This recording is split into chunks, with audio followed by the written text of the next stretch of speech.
The studio lights blazed down on the debate stage, harsh and unforgiving, as if determined to expose every wrinkle of truth and every crack of arrogance. The audience leaned forward in their seats, cameras panned across eager faces, and then it happened, an eruption that shattered the carefully rehearsed civility of the night. Kellyanne Conway's voice, sharp and venomous, sliced through the air. She leaned across the desk, eyes flashing with contempt, and spat out a line so brazen it sent the room into stunned silence. Her words were not merely an attack. They represented a scream and a dismissal of dignity itself, as if mocking the notion that calm intelligence could be equal to fury. Gasps rippled across the audience. The sound technicians didn't have to turn up the microphones. Her tone had already scorched through every corner of the room. The cameras, as if possessed by instinct, zoomed in on her face, catching the sneer tugging at her mouth and the arrogance etched in her brow.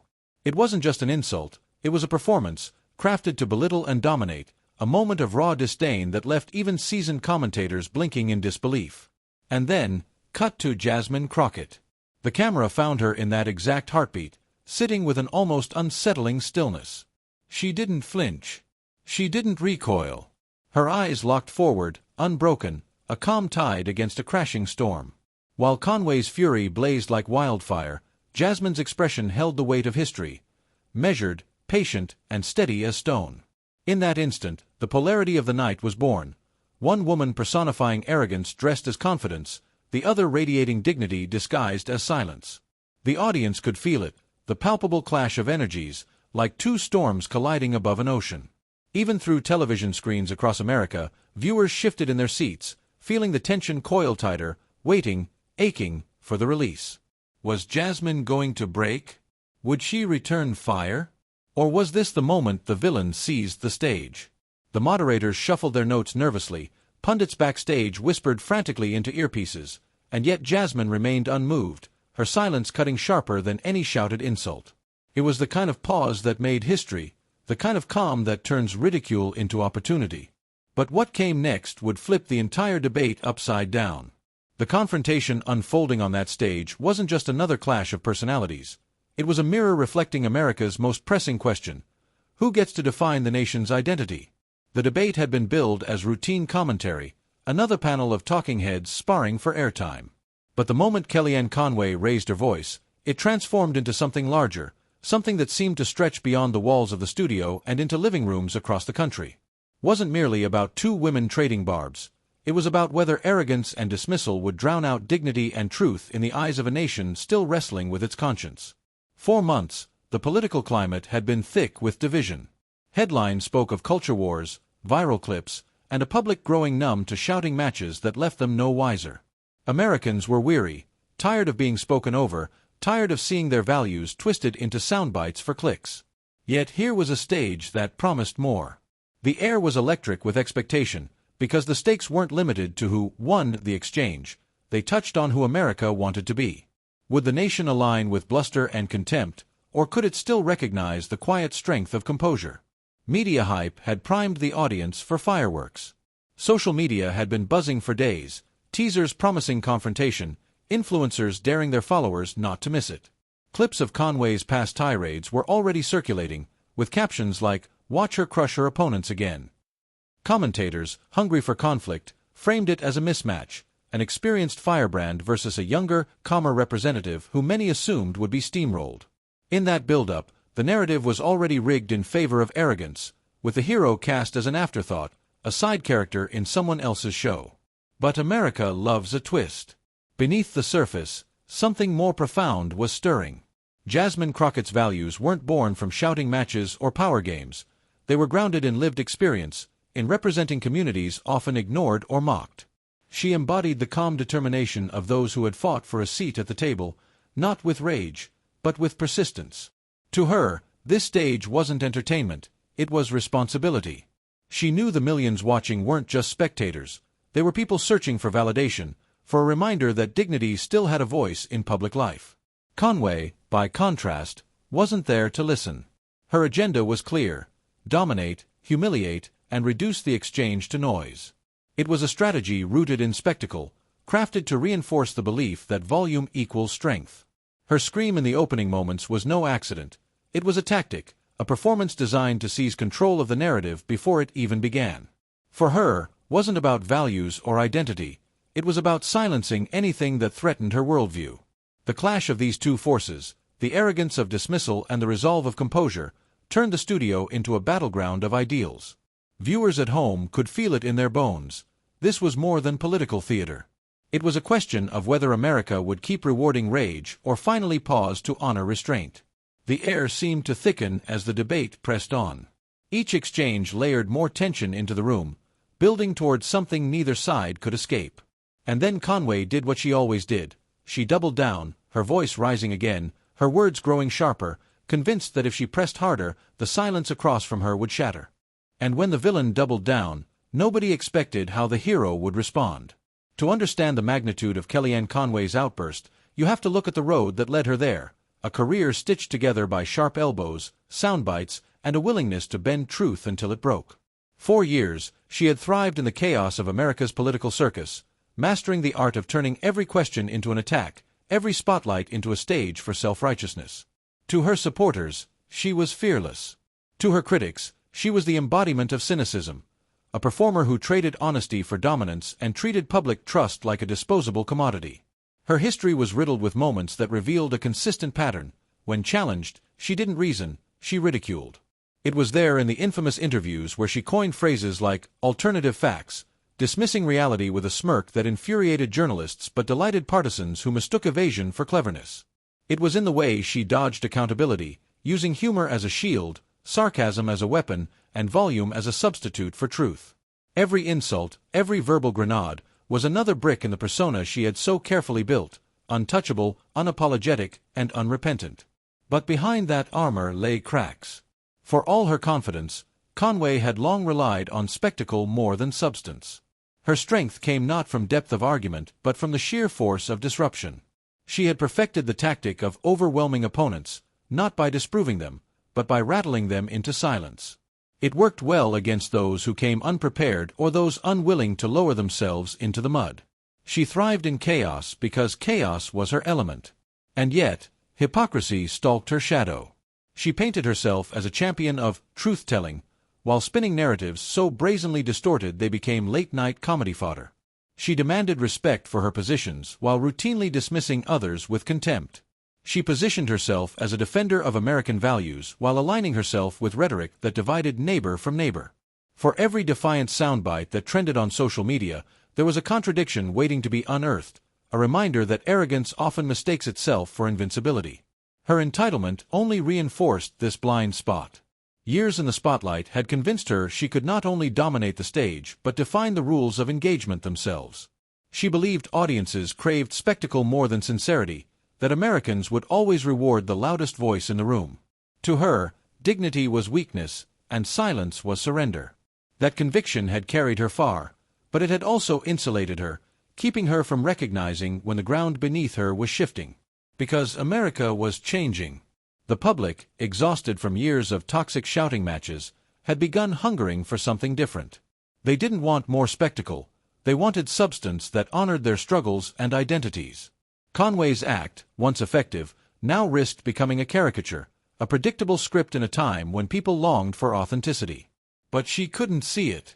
Or perhaps she refused to. Instead, she doubled down, louder and harsher, convinced that her old tricks would still command the stage. Foreshadowing her downfall was the irony that she never understood silence as power. To her, quiet meant defeat. But on that night, across from her, Jasmine Crockett wielded silence like a blade, sharper than any scream Conway had ever delivered. The cameras caught it, the contrast between one woman unraveling in fury and another rooted in composure. What Conway mistook for hesitation was in fact strategy, patience, and control. And that was her blind spot. She had faced plenty of opponents who stumbled under pressure, but never one who understood the weight of restraint.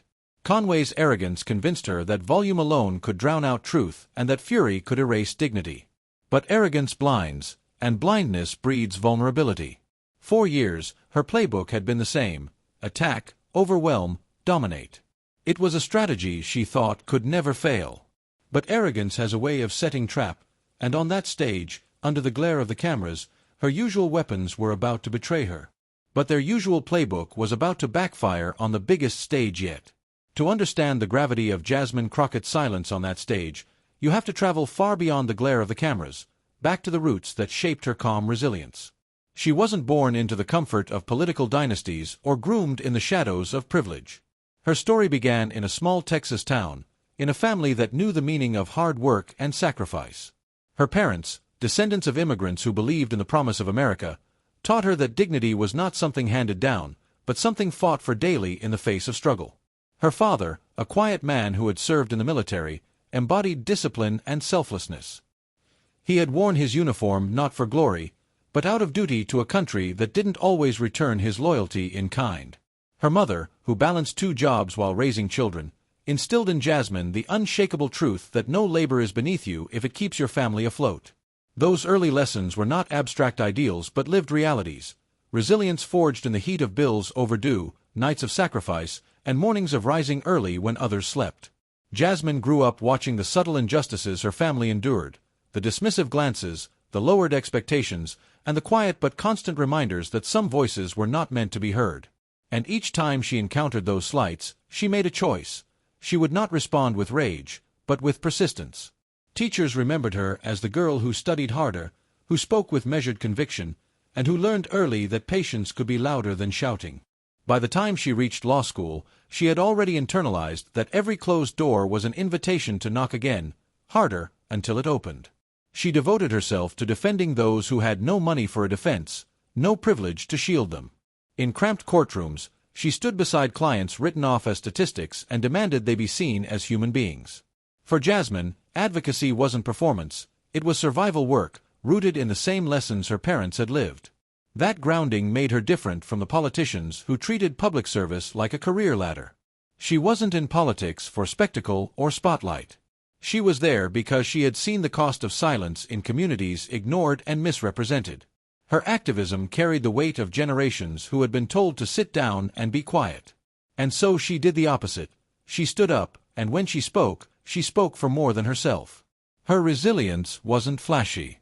It didn't come in viral soundbites or grandiose promises. It came in showing up again and again when no cameras were watching. Marches for justice, nights spent drafting policy, mornings visiting schools where children asked her if their voices mattered. This was the quiet rhythm of her life, the unseen work that made her presence on that debate stage so powerful. And woven into all of it was her understanding of identity. As a black woman representing communities historically marginalized, she carried the burden and the blessing of visibility. Every word she spoke was heard not just as hers but as a reflection of millions whose stories were too often silenced. That weight could have crushed her, but instead, it forged her into someone who understood composure not as passivity but as power. It's why, when Kellyanne Conway screamed across the table, Jasmine didn't flinch. She had studio lights. She had been screamed at in courtrooms, dismissed in boardrooms, and ignored in legislatures. She knew what it felt like to have someone assume her silence was weakness. And she had learned that silence could be the most strategic form of resistance, the calm before a reply that left no room for rebuttal. Her calm that night wasn't accidental. It was the product of a lifetime of endurance. The girl who had grown up watching her mother juggle shifts, the daughter of a veteran who taught her to stand tall, the lawyer who defended those without power, each chapter of her life whispered into that moment, urging her not to break, not to bend, but to wait. Because Jasmine Crockett wasn't just another voice on that stage. She was the embodiment of something larger, the persistence of communities who refused to be erased, the quiet strength of families who sacrificed so their children could climb higher, and the dignity of people who carried their truth even when mocked or dismissed. And so, as Conway's rage grew louder, Jasmine's silence grew heavier, weighted with meaning the cameras couldn't fully capture. Viewers felt it even if they couldn't articulate it. They saw in her the strength of endurance, the promise that arrogance would never drown out dignity. And on that night, all those years of struggle would converge in one unforgettable moment. The debate, by now, was no longer a discussion, it was a storm. Kellyanne Conway's voice rose higher with every exchange, cutting sharper, striking harder, and desperate to dominate the stage. What began as sharp remarks had escalated into outright vitriol. She leaned forward in her chair, her gestures exaggerated, her tone dripping with disdain, as if volume alone could rewrite truth. Every syllable carried the arrogance of someone convinced she could bend the narrative by sheer force of will. "You don't belong here," she snarled at one point, her words thinly veiled in political rhetoric but unmistakably barbed. The audience stirred uncomfortably. A few gasps, a nervous cough from somewhere in the room, and then silence again, everyone waiting to see what would happen next. The cameras lingered on Conway's face, her expression almost unhinged, eyebrows arched in fury. She was unraveling, though she couldn't see it. Across from her sat Jasmine Crockett, still, composed, almost statuesque. She had not raised her voice once. She hadn't interrupted. She simply listened, her eyes steady, her posture unmoved, every inch of her body language declaring that she would not be dragged into the chaos. The contrast was stunning. Conway's volatility against Jasmine's stillness. One woman was fire uncontrolled, the other was stone unshaken. Commentators watching from home were already typing furiously into their feeds. Clips of Conway's outburst were being clipped and shared in real time, while Jasmine's composure became a silent headline of its own. Hashtags bloomed across social media like wildfire. Hashtag #StayCalmJasmine and hashtag #SilenceIsPower. And yet, inside the studio, no one dared to break the moment. Conway sensed the silence but misread it. To her, it was weakness, proof that her attacks were working. So she pushed harder. Her insults grew crueler, tinged with personal jabs, dragging history, identity, and even family into the fray. Each line was meant to corner Jasmine, to bait her into rage, to strip her of the calm she carried like armor. But the bait went unanswered. The tension thickened. Viewers leaned closer to their screens, holding their breath as the imbalance grew unbearable. How long could Jasmine remain silent? How much venom could she absorb before striking back? It was as though the entire nation was waiting for a crack, one word, one syllable, one sign that the calm mask would finally break. But Jasmine's silence was not retreat, it was preparation. Her stillness wasn't emptiness, it was strategy. Each second she held her tongue, the weight of expectation multiplied, until even Conway seemed to falter under the pressure of it. The louder she grew, the more desperate her fury appeared. The quieter Jasmine remained, the more powerful her presence became. Moderators shuffled their papers, nervously glancing between the two women, unsure if they should intervene or let the storm play out. The audience in the studio sat frozen, caught in the spectacle of a villain unraveling and a hero refusing to budge. Every eye was on Jasmine, waiting for the inevitable moment when she would break her silence. And then, after what felt like an eternity, Conway delivered her harshest line yet, a phrase so sharp, so dismissive, that even she seemed to realize she had crossed a boundary that couldn't be walked back. The studio gasped. Somewhere, a camera clicked in the silence, like a gunshot. Jasmine finally shifted in her seat. Not dramatically, just a slight movement, but enough to signal what was coming. Her lips parted, her gaze locked forward, her composure unshaken. The moment stretched out, taut as a wire, the entire country leaning in as though one heartbeat connected them all. Then, with the world holding its breath, the hero finally spoke. The room was so quiet it felt like even the cameras had stopped humming. Jasmine Crockett leaned forward slightly, not rushed, not rattled, but deliberate. Her voice, when it came, was measured, soft enough to force the audience to lean in, yet strong enough to slice through the silence like steel. "Kellyanne," she began, pausing long enough to let the name settle, "I've listened to every word you've shouted tonight, and I want you to hear me when I say this. Volume is not the same as truth." The audience exhaled, as though they'd been waiting all night for her to speak. A ripple of applause broke out before fading, the tension too heavy to fully release just yet. Jasmine let the moment breathe. She didn't rush into her next line. She understood something Conway never did, that silence between words can be louder than screams. "For years," Jasmine continued, her tone unwavering, "you've treated the American people like they can't see through the noise. You've mocked, you've ridiculed, and you've twisted facts into entertainment. But people are smarter than you think. They don't want a show, they want honesty. And tonight, they're watching you prove exactly why they're so tired of this act." Cameras zoomed in on Conway. Her jaw tightened, and her smirk faltered for the first time. She tried to interject, her lips parting as though to unleash another retort, but Jasmine held up a hand, not forcefully, not rudely, but with the quiet authority of someone who owned the stage now. The audience erupted in cheers at the gesture alone. "You scream," Jasmine pressed on, her eyes unblinking, "because you're afraid of being challenged. You scream because you've built a career not on answers, but on distractions. But this isn't about me, and it isn't even about you. This is about every person sitting at home who has been told their dignity doesn't matter, who has been silenced by arrogance louder than their truth." Another pause. The weight of her words seemed to thrum through the studio. People in the crowd nodded, some murmuring, others clapping despite moderators' attempts to quiet them. Jasmine's cadence was perfect, calm, deliberate, like a slow-rising tide that couldn't be stopped. "And let me be crystal clear," she added, leaning forward just slightly, "dignity does not shout. It does not insult. It does not mock. Dignity stands. Dignity listens. Dignity speaks when it chooses, and when it does, no scream in the world can drown it out." The room exploded in applause. Some rose to their feet. Social media lit up instantly, hashtag surging in real time, hashtag dignity speaks, hashtag Crockett Clapback. The crowd's reaction was not just approval, it was release, the catharsis of watching arrogance finally meet its match. "And Conway," she faltered. Her face flushed, her hands fidgeted on the desk, and her practiced smirk twisted into something strained. She opened her mouth to reply, but what came out was half-formed, stammered, and drowned by the swell of applause. She tried again, louder this time, but the crowd was no longer with her. The performance that had once defined her was crumbling, undone by the contrast of Jasmine's calm. Jasmine, unfazed, allowed the noise to crest before she spoke again, lowering her tone so that the audience had to quiet themselves just to hear. "You see," she said, her gaze never leaving Conway, "when you dismiss me, when you insult me, you're not just attacking me, you're attacking every young woman of color who has ever been told to sit down and stay quiet. You're attacking every immigrant family who gave everything to this country, only to be told they don't belong.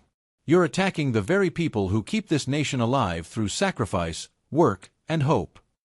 The words landed like a hammer. Conway shifted in her seat, her bravado visibly thinning. She tried to roll her eyes, a move that once might have earned her a laugh, but this time it fell flat. Jasmine had seized the room, and the cameras knew it.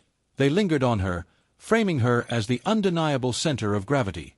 "And I'll tell you what," Jasmine added, her voice steady, her hand resting lightly on the table, "we belong here. We have earned the right to be here. And no scream, no insult, and no arrogance can take that away." Another wave of applause, louder this time, swelling until the studio shook. The moderators, who had been nearly invisible for much of the exchange, glanced at one another with wide eyes. They knew they were witnessing a moment that would be replayed for years to come, a clip destined for history books as much as for social media feeds. Conway, meanwhile, tried once more to regain footing. She leaned into her microphone, her words tumbling over each other, louder, harsher, and desperate. But it was too late.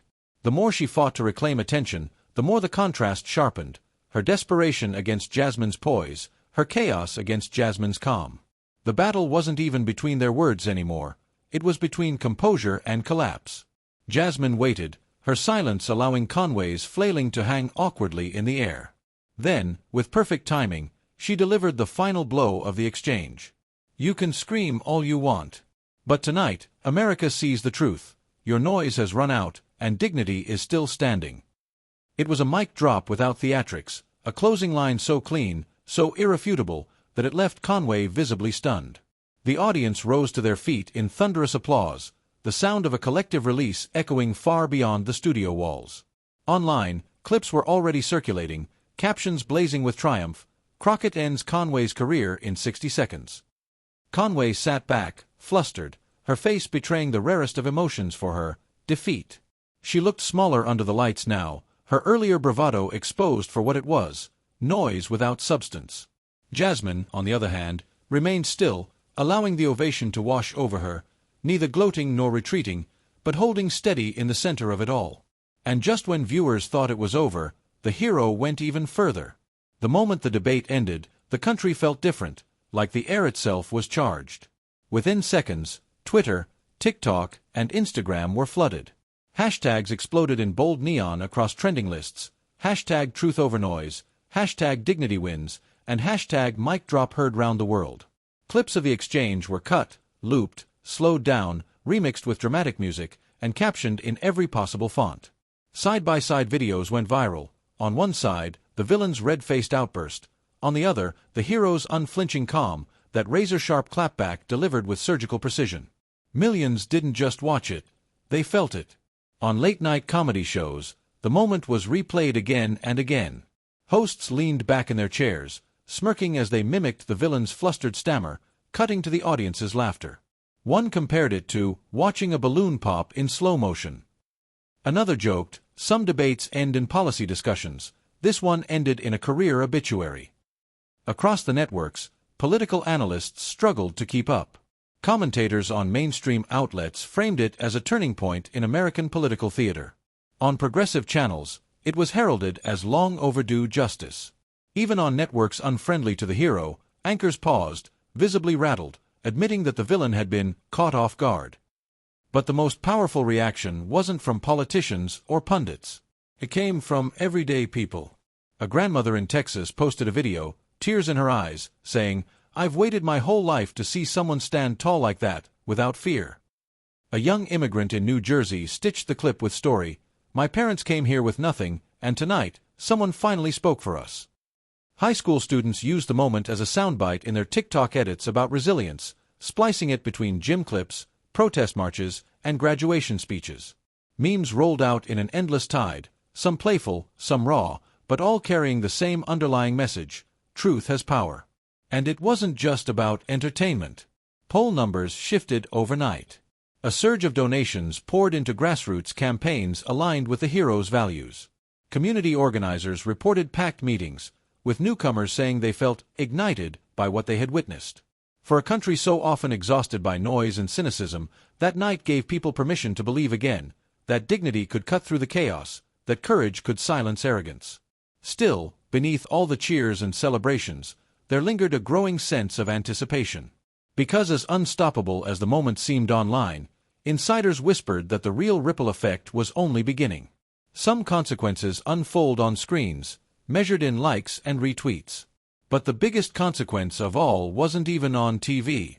In the days that followed, something extraordinary happened. The clash that had begun as yet another shouting match in a noisy political arena transformed into something deeper, something larger than a single debate. The hero's calm, cutting response did more than silence a loud adversary.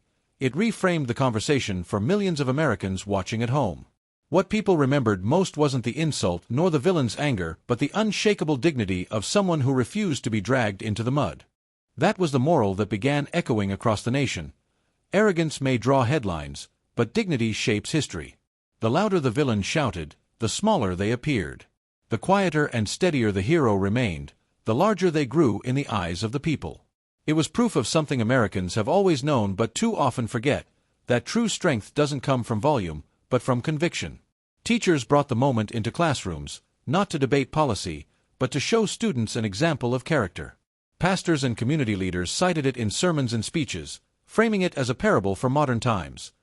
The one who listens, who waits, who answers with clarity, wins not only the argument but also the respect of the crowd. Even families at dinner tables found themselves revisiting the debate, parents telling children, "This is what leadership should look like." The resonance stretched beyond politics. In a culture often consumed by spectacle, where the loudest voices drown out the wisest ones, Americans saw a rare reminder that calm courage can still prevail. And in that reminder was a call to action, to carry that same dignity into workplaces, classrooms, and communities. To believe that arrogance doesn't have to rule the day. To know that dignity, patience, and truth are still powerful tools for those willing to wield them. The hero, for their part, refused to gloat. In interviews afterward, they spoke not about winning or losing, but about something larger. They talked about responsibility, to honor the people they represent, to elevate the conversation, and to remind the nation that democracy is not about who can shout the loudest but who can speak the truest. That humility only deepened the respect. It made the moment feel not just like a victory in a debate, but a reaffirmation of America's best values. And so, what began as a clash of egos ended as a cultural touchstone. People weren't just quoting the clapback, they were carrying it like a torch. It became shorthand for something timeless, that integrity matters, that courage matters, and that calm dignity can outshine arrogance every single time. In the end, The lesson was simple but unforgettable. Noise fades, truth endures. And as Americans carried that truth forward, one question lingered in the air: what other moments of courage might still be waiting to unfold? So in the end, the headline almost wrote itself: name, screams, but dignity prevailed. What began as a heated clash in front of millions became something far more lasting, a reminder that arrogance, no matter how loud, cannot drown out truth spoken with clarity and conviction.